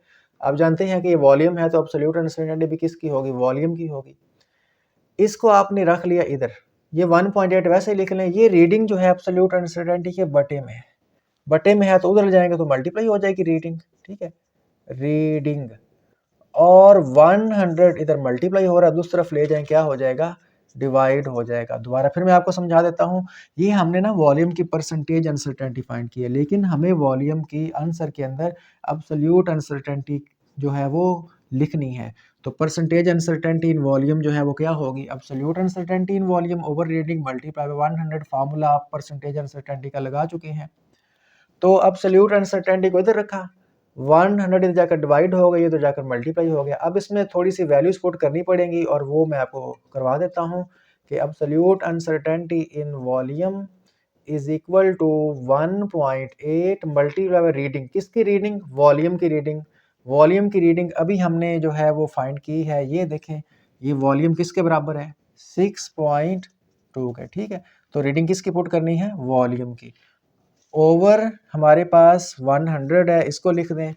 अब इसको आप कैलकुलेटर से सॉल्व कर लीजिए, absolute uncertainty in volume is equal to 1.8 multiply by 6.2, ये आपके पास आएगा 11.16। अब इसको 100 पे डिवाइड भी कर दें तो ये आपके पास आएगा जी 0.1, ओके, 0.1 हमारे पास आ चुकी है। और आप जानते हैं कि इसका यूनिट हम वही सेंटीमीटर क्यूब ही लिखेंगे। तो हमारे पास अब रिज़ल्ट आ चुका है, इसको लिख लेते हैं। रिज़ल्ट हमारे पास जो है वो क्या आया जी, रिज़ल्ट हमारे पास आया volume is equal to, volume की वैल्यू हमारे पास आई 6.2, वॉल्यूम इज़ इक्वल टू 6.2, तो हमने वैसे ही लिख लिया, प्लस माइनस इसकी जो अनसर्टेनिटी है वो इसमें प्लस माइनस कर देते हैं, और वो कितनी है 0.1, और इसका यूनिट क्या है, सेंटीमीटर क्यूब। देखें यही आपकी बुक के ऊपर आंसर है। तो ये हमारा न्यूमेरिकल सॉल्व हो चुका है। यकीन मानिए इस तरह न्यूमेरिकल आपको किसी भी हैंडबुक से सॉल्व हुआ नहीं मिलेगा, और ना ही आपको कोई टीचर क्लास के अंदर करवाएगा। तो ये आसान मेथड है, करेक्ट मेथड है। देखिए इसमें हमने पूरी हेडिंग्स दी हैं जो होनी चाहिए। गिवन डाटा की हेडिंग दी, टू फाइंड जो हमने फाइंड करना है उसको लिखा, फिर हमने जो फार्मूला यूज़ करने हैं वो मैंने आपको बताए, फिर हमने वॉल्यूम को अलग से कैलकुलेट किया, उसकी हेडिंग दी, अनसर्टेनिटी को फाइंड करने के लिए उसकी हेडिंग दी, ये अनसर्टेनिटी फाइंड होगी वॉल्यूम में, फिर हमने लास्ट पे इसका कंबाइंड रिजल्ट भी लिख दिया है। तो इस तरीके से अगर आप ये वाला न्यूमेरिकल अटैम्प्ट करेंगे तो आपको इसके पूरे नंबर मिलेंगे। उम्मीद है आपको ये न्यूमेरिकल अच्छे से समझ आ गया होगा। इसकी आपने प्रैक्टिस जो है वो बार बार ज़रूर करनी है, ताकि आपको ये कहीं भूल ना जाए। नोट्स भी इसके बना लेने हैं। आइए अब हम नेक्स्ट न्यूमेरिकल सॉल्व करते हैं। तो स्टूडेंट्स अब हम न्यूमेरिकल प्रॉब्लम 6 और न्यूमेरिकल प्रॉब्लम 7 को सॉल्व करेंगे। ये जो लास्ट 3 न्यूमेरिकल हैं 6, 7 और 8, ये तीनों न्यूमेरिकल्स आपके चैप्टर नंबर 1 का जो लास्ट टॉपिक है डायमेंशन वाला, उससे लिए गए हैं। अब देखें इन न्यूमेरिकल्स को सॉल्व करने के लिए आपको जो लास्ट टॉपिक है चैप्टर का यानी डायमेंशन वाला वो आना ज़रूरी है, यानी कि आपको क्वांटिटीज़ की डायमेंशन बनानी आनी चाहिए। तो मैं उम्मीद करता हूँ कि आपको डायमेंशंस बनानी आती होंगी, बहुत ही सिंपल हैं डायमेंशंस बनानी। आइए अब हम न्यूमेरिकल प्रॉब्लम 6 को सॉल्व करते हैं। याद रखें ये न्यूमेरिकल प्रॉब्लम 6 और 7 ये दोनों न्यूमेरिकल्स एक जैसे भी हैं और एग्ज़ाम के पॉइंट ऑफ व्यू से इम्पोर्टेंट भी हैं शॉर्ट क्वेश्चन के अंदर। और अगर आपको ये दो न्यूमेरिकल समझ आ गए तो इन जैसा अगर कोई वो अपनी तरफ से भी न्यूमेरिकल बनाता है तो वो भी आप आसानी के साथ सॉल्व कर पाएंगे। लिहाजा आपने इन दोनों न्यूमेरिकल्स को इंतहाई तवज्जो के साथ समझना है। तो हम न्यूमेरिकल नंबर 6 की स्टेटमेंट पढ़ते हैं। कहता है कि शो दैट द एक्सप्रेशन, ये जो एक्सप्रेशन है, ये जो फार्मूला है v f square minus v i square is equal to a s, आप जानते हैं कि ये इक्वेशन हमारे पास थर्ड इक्वेशन ऑफ मोशन है। तो आपने प्रूव करना है, शो करना है कि ये जो एक्सप्रेशन है, ये जो फार्मूला है इज़ डायमेंशनली करेक्ट, ये फार्मूला डायमेंशनली करेक्ट है। तो स्टूडेंट्स ये बात आप याद रखिएगा, अगर किसी भी फार्मूला को डायमेंशनली करेक्ट प्रूव करना हो तो आपने उस फार्मूला की जो लेफ़्ट हैंड साइड है उसकी डायमेंशन अलग से निकालनी है और जो राइट हैंड साइड है उसकी डायमेंशन अलग से निकालनी है। अगर लेफ़्ट हैंड साइड की डायमेंशन और राइट हैंड साइड की डायमेंशन आपस में इक्वल आती है, बराबर आती है, तो वो इक्वेशन डायमेंशनली करेक्ट प्रूव हो जाती है। तो आइए अब हम इसको डायमेंशनली करेक्ट प्रूव करते हैं। तो यहाँ पे आप इसकी हेडिंग दे लें। सबसे पहले ये हेडिंग देना ज़रूरी है कि डायमेंशनल चेक ऑफ, आगे जो वो इक्वेशन यहाँ पे दे उसको आप लिख दें, यानी कि हम इस इक्वेशन को डायमेंशनली चेक करने लगे हैं, इसकी चेकिंग करने लगे हैं। तो अब इस हेडिंग के बाद आपने एक काम करना है कि उस इक्वेशन के अंदर जितने भी सिंबल यूज़ हुए हैं उनकी आपने सबसे पहले अलग-अलग डायमेंशन लिख लेनी है। जिस तरह इस इक्वेशन के अंदर हमारे पास एक तो वेलोसिटी का सिंबल यूज़ हुआ तो हम लिखते हैं डायमेंशन ऑफ वेलोसिटी। उसके बाद एक्सेलरेशन का सिंबल यूज़ हुआ तो हमें डायमेंशन ऑफ एक्सेलरेशन का भी पता होना चाहिए। एस जो है वो डिस्टेंस को शो कर रहा है तो इसकी डायमेंशन का भी हमें पता होना चाहिए। तो वेलोसिटी की डायमेंशन आप जानते हैं एल टी की पावर -1। कैसे? क्योंकि वेलोसिटी का यूनिट होता है मीटर पर सेकंड। मीटर क्या है? लेंथ। सेकंड क्या है? टाइम। तो पर सेकंड यानी एस की पावर -1 तो टाइम की पावर भी -1 आएगी। इस तरह जो एक्सेलरेशन है उसका यूनिट होता है मीटर यानी लेंथ पर सेकंड स्क्वायर यानी टी की पावर -2। तो ये है एक्सेलरेशन की डायमेंशन। डायमेंशन को आपने हमेशा स्क्वायर ब्रैकेट में लिखना है। कुछ स्टूडेंट्स डायमेंशन तो लिख देते हैं लेकिन स्क्वायर ब्रैकेट नहीं लगाते। स्क्वायर ब्रैकेट के बगैर डायमेंशन जो है वो रॉन्ग होती है। अब डिस्टेंस, डिस्टेंस का डायमेंशन सिंपल एल होगा। डिस्टेंस जो है वो उसका यूनिट मीटर होता है और मीटर लेंथ होती है। तो हमने क्या किया, इस इक्वेशन के अंदर जो सिंबल यूज़ हुए हैं, क्वांटिटीज़ यूज़ हुई हैं, उनकी हमने पहले डायमेंशन लिख ली। अब हमें असल काम क्या करना है, इस इक्वेशन की ये जो लेफ़्ट हैंड साइड है इसकी डायमेंशन निकालनी है। उसके बाद हमें ये जो इक्वेशन है इसकी ये राइट साइड है इसकी डायमेंशन भी निकालनी है। तो आइए पहले इसकी लेफ्ट हैंड साइड की डायमेंशन निकालते हैं। तो लिख लिया dimension of left hand side. पहले आप लेफ्ट हैंड साइड लिख लें, ये वाली साइड लेफ्ट हैंड साइड है यानी कि v f square minus v i square. अब आपने वी जो है उसकी डायमेंशन लिख लिया। वेलोसिटी चाहे फाइनल हो चाहे इनिशियल हो डायमेंशन यही रहेगी। तो वेलोसिटी की डायमेंशन क्या है? एल टी की पावर -1। अब चूँकि इसके ऊपर स्क्वायर है तो यहाँ पे भी स्क्वायर लगाना पड़ेगा। माइनस ये भी वेलोसिटी है, इसकी डायमेंशन भी लिख लें एल टी की पावर -1। इसके ऊपर भी स्क्वायर है तो यहाँ पे आप स्क्वायर लगा लीजिए। अब इस स्क्वायर को ओपन करेंगे तो ये क्या बनेगा जी? एल स्क्वायर टी की पावर -2। ओके हो गया। माइनस इसका स्क्वायर भी ओपन कर लें, ये एल जो है इसका स्क्वायर भी आएगा और इस ये जो स्क्वायर है ये इस पावर के साथ टी की पावर के साथ मल्टीप्लाई हो जाएगा तो टी की पावर -1। अब यहाँ पे आप लोग ये सोच सकते हैं कि सर ये जो रकम है और ये जो है दोनों एक दूसरे के बराबर हैं, एक जैसी हैं, ये भी एल स्क्वायर टी -2 ये भी एल स्क्वायर टी -2। ठीक है, ये 2 एक 2 आएगा यहाँ पे, लेकिन एक प्लस में है एक माइनस में है तो कैंसिल करके यहाँ पे 0 लिख दें। तो स्टूडेंट्स ये जो डायमेंशन है यहाँ पे ये रूल अप्लाई नहीं होता। इसका रूल ये है कि अगर दो सेम चीज़ें चाहे ऐड हो रही हो चाहे सब्ट्रैक्ट हो रही हो, तो उनमें से आप किसी एक को यहाँ पे लिख लें, यानी एल स्क्वायर इंटू टी की पावर -2 आप यहाँ पे लिख लें, यानी ये नहीं कटेंगे। दो एक जैसी डायमेंशन जो हैं वो नीचे एज इट इज़ ही आ जाती हैं, सेम उसको लिख लेते हैं। ये डायमेंशन का रूल है, टॉपिक के अंदर आपने पढ़ा हुआ है। तो अब ये हमारे पास लेफ्ट हैंड साइड की डायमेंशन आ गई है, तो इसको आप इक्वेशन नंबर 1 का नाम दे लीजिए।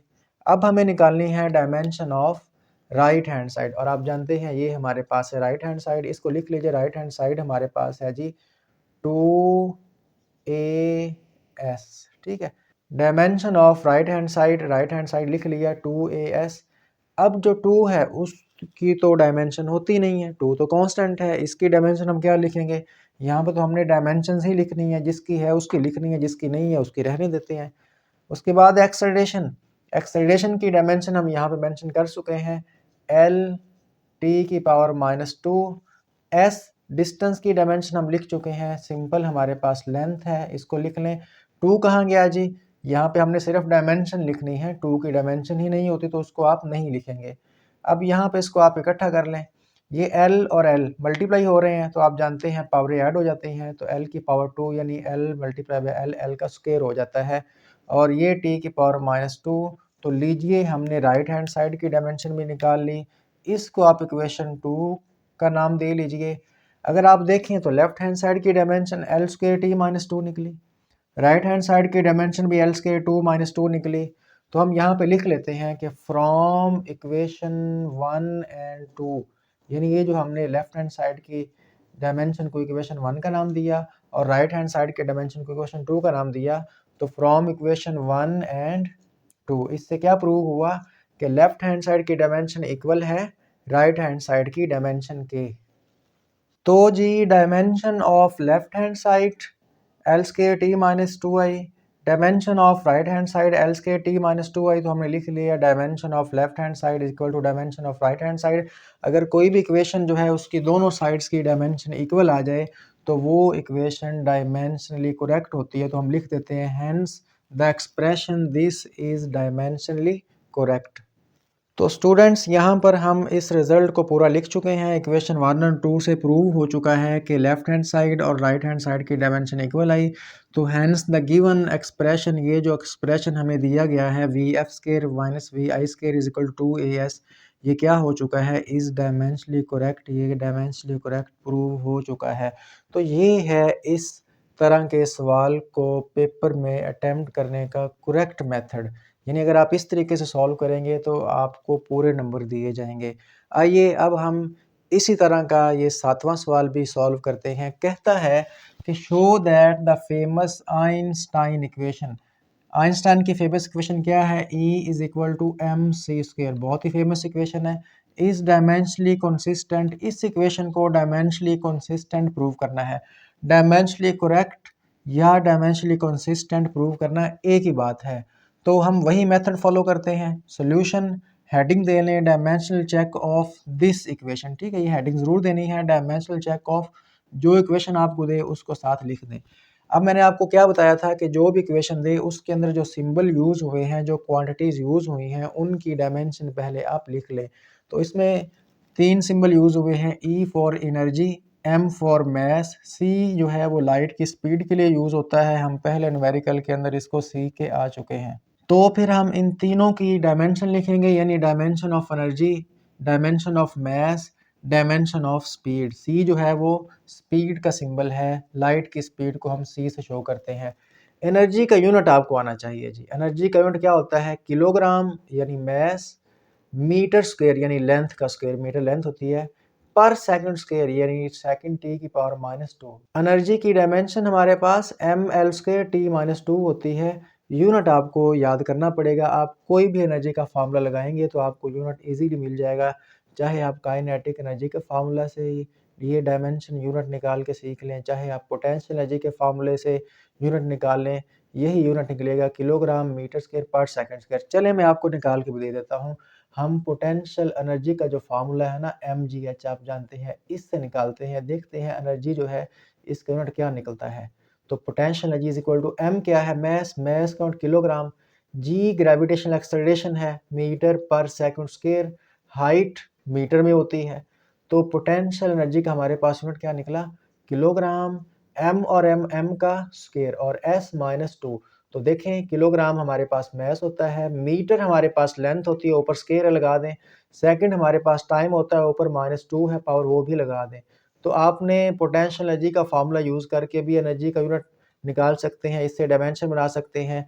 और अगर आप काइनेटिक एनर्जी का फार्मूला लगाएं तो उससे भी आप ये यूनिट और डायमेंशन बना सकते हैं, वो भी मैं आपको निकाल कर दे देता हूँ। ध्यान कीजिएगा, समझिएगा। काइनेटिक एनर्जी हमारे पास होती है 1/2 mv²। चलो इसका यूनिट निकालते हैं। तो काइनेटिक एनर्जी इक्वल है कि 1/2, भाई इसका तो यूनिट नहीं होता, 1 और 2 का कोई यूनिट नहीं है, हमने सिर्फ यहाँ पे यूनिट लिखने हैं। मैस है, एम क्या है, मैस किलोग्राम। वी का स्क्वायर, अब वी वेलोसिटी, यूनिट आप जानते हैं मीटर पर सेकंड, ऊपर स्क्वायर भी लगा दिया। तो kinetic energy is equal to kilogram, unit क्या निकला किलोग्राम। एम जो है इसका स्क्वायर भी ओपन कर दें, एम का स्क्वायर, ये स्क्वायर ओपन करेंगे ना तो एस का भी स्क्वायर है, एस की पावर -1, जब स्क्वायर लेंगे तो -2 हो जाएगा। तो देखें काइनेटिक एनर्जी का यूनिट क्या निकला, किलोग्राम मीटर स्क्वायर पर सेकंड स्क्वायर, ये भी वही है। एनर्जी कोई सी भी हो, यूनिट जो है उसका सेम रहेगा जाउल, और जाउल इक्वल होता है किलोग्राम मीटर स्क्वायर पर सेकंड स्क्वायर के। किलोग्राम हमारे पास मैस होता है, मीटर हमारे पास लेंथ होती है, सेकंड हमारे पास टाइम होता है, टी से शो करेंगे, और ये ऊपर पावरें जो है वैसे ही लगा दें। तो मैंने आपको एनर्जी का यूनिट जो है वो 2 तरीके से निकाल के दे दिया है। उम्मीद है आपको अब एनर्जी का यूनिट नहीं भूलेगा, भूल भी गया तो आप इसको ईजिली निकाल लेंगे। मैस का यूनिट किलोग्राम होता है, किलोग्राम हमारे पास मैस एम ही लिख दें। सी जो है वो स्पीड है, और स्पीड का यूनिट हम यहाँ पे लिख चुके हैं LT-2, क्योंकि इसका यूनिट मीटर पर सेकंड होता है, मीटर लेंथ होती है, सेकंड टाइम होता है, तो ये लिख लिया। अब हमें क्या करना है, इस इक्वेशन की ये जो लेफ्ट हैंड साइड है इसकी डायमेंशन निकालते हैं, जिस तरह वहाँ पे निकाली है। Dimension of left hand side, पहले आप लेफ्ट हैंड साइड को लिख लें। लेफ्ट हैंड साइड हमारे पास क्या है, एनर्जी। अब एनर्जी की डायमेंशन लिख लें जी, एनर्जी की डायमेंशन ये तो मैंने यहाँ पे लिख दी, और यूनिट भी आपको बना के दे दिए। एम एल स्क्वायर टी की पावर -2। तो लेफ्ट हैंड साइड की डायमेंशन निकल आई है, इसको इक्वेशन नंबर 1 का नाम दे लें। अब हमें राइट हैंड साइड की डायमेंशन चाहिए, तो dimension of right hand side is equal to, पहले आप राइट हैंड साइड लिख लें जो इक्वल है एम सी स्क्वायर के, ठीक है। अब इसकी डायमेंशन लिखें, मैस की डायमेंशन हमारे पास m है, ये देखें यहाँ पे लिख दिया। c जो है इसका स्क्वायर है, ठीक है, तो इसकी डायमेंशन का भी स्क्वायर आएगा। अब c की डायमेंशन हमने लिख ली है l t की पावर -1। इसको सॉल्व करते हैं, ये m वैसे ही लिख लें, ठीक है। इसका स्क्वायर ओपन करें, l का स्क्वायर t की पावर -2 आएगा, ठीक है। ये स्क्वायर l का स्क्वायर भी बन गया, t की पावर -1 है, सब स्क्वायर लेंगे तो -2 हो जाएगा। अब इनको आप एक ही डायमेंशन के अंदर लिख लें, एक ही स्क्वायर ब्रैकेट में लिख लें, एम एल स्क्वायर टी की power -2। This is equation number 2, ये हमारे पास इक्वेशन नंबर 2 है। अब देखें लेफ्ट हैंड साइड की dimension M L square T -2, right hand side की डायमेंशन निकाली एम एल स्क्वायर टी -2। तो आप सेम रिजल्ट यहाँ पे लिख दें, सेम रिजल्ट लिखना है, जस्ट आपको इस इक्वेशन की जगह पे ये इक्वेशन लिख देनी है। तो मैं फिर इसको लिख लेता हूँ। तो स्टूडेंट्स मैंने रिजल्ट यहाँ पर लिख लिया, फ्रॉम इक्वेशन 1 एंड 2। इक्वेशन 1 और इक्वेशन 2 जो है इससे प्रूव हो गया कि dimension of left hand side equal है dimension of right hand side. Hence the given famous equation यानी आइंस्टाइन इक्वेशन जो हमारे पास E is equal to mc² है, इज डायमेंशनली करेक्ट या कंसिस्टेंट। तो कोई भी अगर आपको इक्वेशन दे दे, उसको अगर आपने डायमेंशनली करेक्ट प्रूव करना हो तो यही मेथड आपने अप्लाई करना है। मैं उम्मीद करता हूं कि अगर आपको वो पेपर के अंदर कोई भी इक्वेशन देता है और उसको डायमेंशनली करेक्ट प्रूव करने का कहता है तो आप उसको इजीली सॉल्व कर लेंगे। आइए अब हम इस चैप्टर का लास्ट न्यूमेरिकल सॉल्व करते हैं, जो कि एक इम्पोर्टेंट लॉन्ग क्वेश्चन भी है। तो अब हम इस चैप्टर का लास्ट न्यूमेरिकल नंबर 8 को सॉल्व करेंगे। ये न्यूमेरिकल एग्ज़ाम 2026 के अंदर नहीं आएगा, क्योंकि आप जानते हैं स्मार्ट सिलेबस से इस न्यूमेरिकल को रिमूव कर दिया गया है। लेकिन जो स्टूडेंट्स एग्ज़ाम 2026 के बाद इस न्यूमेरिकल को देखेंगे वो इसको ज़रूर करें, पेपर में ये लॉन्ग क्वेश्चन के तौर पर आ सकता है। तो आइए इसकी स्टेटमेंट पढ़ते हैं और मैं आपको इसको स्टेप बाय स्टेप सॉल्व करवाऊँगा और अच्छे तरीके से समझाऊँगा। आप भी इसको अच्छे तरीके से ध्यान से समझिएगा। कहता है drive a formula for the time period, आपने टाइम पीरियड का फार्मूला ड्राइव करना है। आगे कहता है ऑफ अ सिंपल पेंडुलम, यानी एक सिंपल पेंडुलम के टाइम पीरियड का फार्मूला ड्राइव करो यूजिंग डायमेंशनल एनालिसिस, यानी आपने डायमेंशन एनालिसिस का जो मेथड है उसको इस्तेमाल करना है ड्राइव करने के लिए टाइम पीरियड जो है सिंपल पेंडुलम का उसको। आगे कहता है the various possible factors on which the time period T may depends upon are, यानी वो कहता है कि टाइम पीरियड जो है वो कुछ फैक्टर्स पे डिपेंड करता है और वो फैक्टर्स उसने यहाँ पे दिए हुए हैं। पहला फैक्टर है लेंथ ऑफ पेंडुलम, दूसरा फैक्टर है मैस ऑफ बॉब, तीसरा है angle theta which the thread makes with the vertical, और चौथा हमारे पास है एक्सेलरेशन ड्यू टू ग्रेविटी। अब देखें सिंपल पेंडुलम आप जानते हैं क्या होता है। इस तरीके से हमारे पास एक सपोर्ट होती है, ठीक है, सपोर्ट, और इसके साथ हम एक स्ट्रिंग को जो है वो हैंग करते हैं यहाँ पे फिक्स करके, एक स्ट्रिंग यानी एक रस्सी को हैंग कर दिया और यहाँ पे एक हम मैस को अटैच करते हैं। तो ये बन गया हमारे पास सिंपल पेंडुलम। अब यहाँ से इस ये जो बॉल है इसकी इस सपोर्ट से हाइट जो है, जो लेंथ है, उसको हम एल का नाम देते हैं। ये होती है लेंथ ऑफ स्ट्रिंग। अक्सर बच्चे इसको ना यहाँ से लेंथ लेते हैं, तो आपने ये जो गेंद है, ये जो बॉल है, इसके सेंटर से इसकी लेंथ जो है इसके टॉप तक लेनी है। अब जब आप इस ऑब्जेक्ट को इस पॉइंट से जो कि मेन पोजीशन पे है इसकी एक्सट्रीम पोजीशन पे लाके, यानी यहाँ पे लाके अगर आप इसको छोड़ेंगे तो आप जानते हैं ये इस तरीके से ऑसिलेट करना, वाइब्रेट करना, सिंपल हार्मोनिक मोशन जो है वो स्टार्ट कर देगा। तो ये थ्रेड जो है पहले मेन पोजीशन पे थी, फिर इसको हम एक्सट्रीम पोजीशन पे लाके हमने छोड़ा।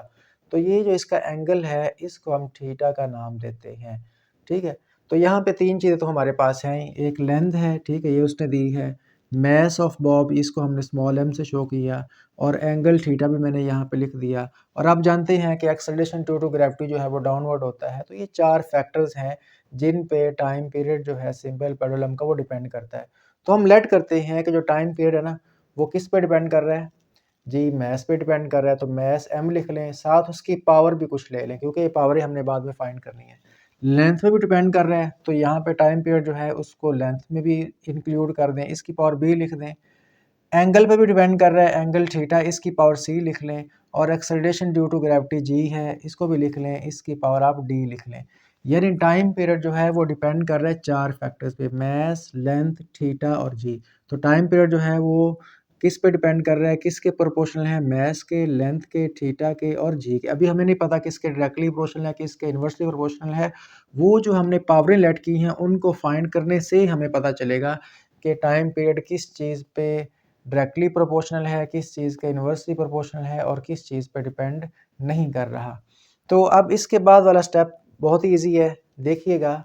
आप जानते हैं जब भी हम प्रोपोर्शनैलिटी साइन को ख़त्म करते हैं, इक्वल लगाते हैं तो कांस्टेंट आता है। तो इक्वल लगाने से यहाँ पे क्या आ गया, कांस्टेंट। अब इस कांस्टेंट को हम कोई जो है नाम नहीं देते, कोई सिंबल से इसको शो नहीं करते, जैसे इसको लिख लेते हैं कांस्टेंट। और आगे जो है m की पावर a, l की पावर b, थीटा की पावर c और g की पावर d, इसको वैसे ही लिख लेते हैं। इसको हम नाम दे लेते हैं इक्वेशन नंबर 1 का। अब इसके बाद क्या करना है, टाइम पीरियड के फार्मूले में ये जो सिंबल यूज़ हुए हैं जो कि टाइम है, एम है, मैस, लेंथ, थीटा और जी, इन सब की हमें डायमेंशन आनी चाहिए। इनकी हमने अब डायमेंशन लिखनी है। तो चलिए बारी बारी लिखते हैं। सबसे पहले हम लिखते हैं डायमेंशन ऑफ मैस, ठीक है। इसके अंदर मैस, ये जो एम है इसकी डायमेंशन लिखते हैं, इसको एम से लिख लें, मैस एम से है, डायमेंशन के लिए स्क्वायर ब्रैकेट लगाते हैं। मैस का किलोग्राम होता है तो इसकी डायमेंशन कैपिटल एम होगी, ठीक है, डायमेंशन आपको आनी चाहिए। इसके बाद हम लेंथ की डायमेंशन लिखते हैं, तो डायमेंशन ऑफ लेंथ, ठीक है। लेंथ को हमने किससे शो किया हुआ है, स्मॉल एल से। तो लेंथ जो है इसका मीटर होता है और इसको आप कैपिटल एल से शो करते हैं लेंथ की डायमेंशन को। इसके बाद थीटा है, तो डायमेंशन ऑफ दिस एंगल, ठीक है, डायमेंशन ऑफ थीटा। अब देखें थीटा का फार्मूला क्या होता है, आर्क लेंथ ओवर रेडियस। तो इसकी जो डायमेंशन हम निकालेंगे वो आर्क लेंथ की डायमेंशन ओवर रेडियस की डायमेंशन। अब देखिए आर्क लेंथ जो है वो डिस्टेंस होता है, इसकी डायमेंशन एल होगी, और रेडियस भी इसका मीटर होता है तो इसकी डायमेंशन भी क्या होगी एल। आर्क लेंथ जो है उसका मीटर होता है तो इसकी डायमेंशन भी एल, रेडियस का यूनिट मीटर होता है इसकी डायमेंशन भी एल, तो एल से एल कट जाएगा। या इस तरह कर लें, ये नीचे वाला एल जो है ऊपर ले जाए, नीचे इसकी पावर +1 है, ऊपर जाकर हो जाएगी -1। ये ऊपर वाला एल वैसे ही आएगा, नीचे वाला भी ऊपर ले गए, तो ये बनेगा एल की पावर 1 - 1 0, और किसी भी चीज़ की पावर 0 क्या होती है 1। अब हमारे पास जी रह गया है, इसकी डायमेंशन भी लिख लेते हैं। Dimension of acceleration due to gravity, ठीक है, डायमेंशन ऑफ जी। तो यहाँ पर जी की जो डायमेंशन है वो क्या बनेगी, एक्सेलरेशन करंट होता है मीटर पर सेकंड, तो मीटर लेंथ सेकंड टाइम -2 आ जाएगा। अब ये हमने डायमेंशन क्यों लिखी है, क्योंकि हमने इसको डायमेंशनल एनालिसिस से सॉल्व करना है, तो हमें इस इक्वेशन को डायमेंशन की फॉर्म में लिखना पड़ेगा। अगर हमने इस इक्वेशन को डायमेंशन की फॉर्म में लिखना है तो इस इक्वेशन के अंदर जितने सिंबल यूज़ हुए हैं उनकी डायमेंशन हमें आनी चाहिए, तो मैंने यहाँ पे लिख दी। अब यहाँ पे लिखते हैं कि राइटिंग हम राइट करते हैं। अच्छा क्या राइट करते हैं, राइटिंग इक्वेशन 1, ये जो इक्वेशन 1 है इसको हमने राइट करना है इन डायमेंशन फॉर्म, यानी कि डायमेंशन फॉर्म के अंदर लिख लेना है। जितने भी सिंबल हैं उन सब की आपने डायमेंशन लिख लेनी है। इधर क्या है टी, तो टी जो टाइम है, टाइम की डायमेंशन टी ही होती है, is equal to constant, constant की तो डायमेंशन होती नहीं है, इक्वल वैसे ही लगा लिया।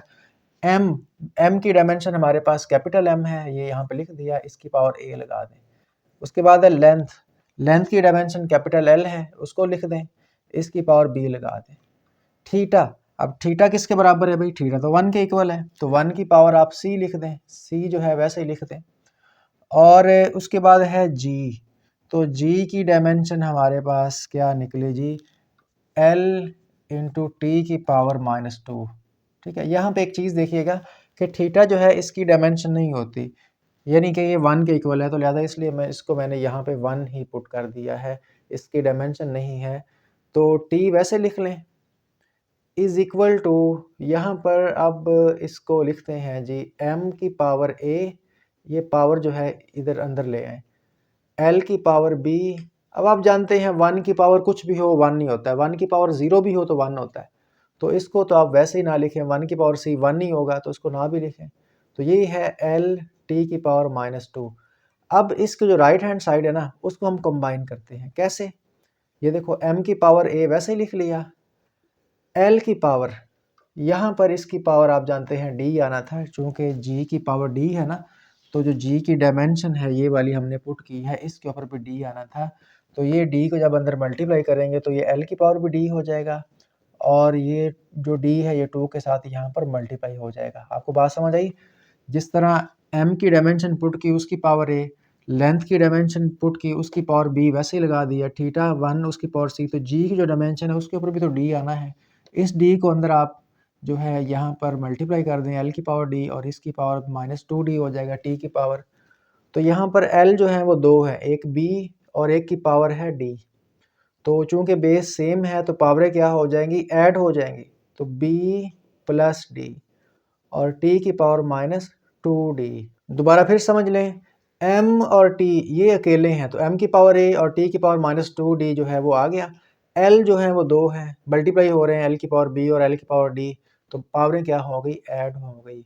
अब हम क्या करेंगे, दोनों तरफ जो है वो डायमेंशंस की पावर को कंपेयर करेंगे, तो लिख लेते हैं कंपेयरिंग, हम यहाँ पर कंपेयर कर रहे हैं, तो जी यहाँ पर हमने कंपेयर करनी है पावर किसकी, m की, l की और t की ऑन बोथ साइड्स, दोनों तरफ हमने इनकी पावर कंपेयर करनी है ताकि हम जो कांस्टेंट है a b c या d जिनको हमने लेट किया है वो हम फाइंड कर सकें।